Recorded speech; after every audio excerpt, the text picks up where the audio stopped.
बिस्मिल्लाहिर्रहमानिर्रहीम। अस्सलाम वालेकुम नाज़रीन। पंजाब फूड अथॉरिटी ने फैसलाबाद के मुख्तलिफ इलाकों में जालसाज माफिया के खिलाफ क्रैकडाउन करते हुए जाली और मिलावटी अशिया खुर्द-ओ-नोश की तैयारी पर 2 फैक्ट्रियों को सील कर दिया, जबकि 2 यूनिट्स को अपनी इस्लाह करने तक बंद कर दिया।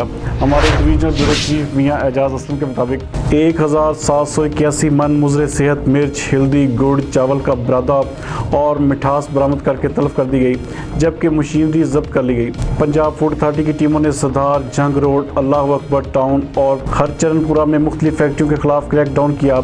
इस कार्रवाई के दौरान मिर्च चक्कियों, गोदाम और फैक्ट्रियों को चेक किया गया और मजमूई तौर पर 1781 मन मिलावटी खुराक बरामद करके तलब की गई, जबकि 5 ग्राइंडिंग मशीनें, 4 मोटरें, मिक्सर और वेट मशीनें भी जब्त कर ली गई। पंजाब फूड अथॉरिटी के ज़राए के मुताबिक इन यूनिट से 1300 मन जाली गुड़, 250 मन खराब मिर्च, 90 मन मुजरे सेहत मिठास बरामद की गई, जबकि 47 मन नाकस हल्दी और 10 मन चावलों का बरादा भी जब्त किया गया। जाली मसाले बनाने पर शहरयार चक्की और अमीर मिर्च चक्की सील की गई, जहां फंगस लगी मिर्च और चावल के बरादे से सुर्ख मिर्च पाउडर बनाया जाता था।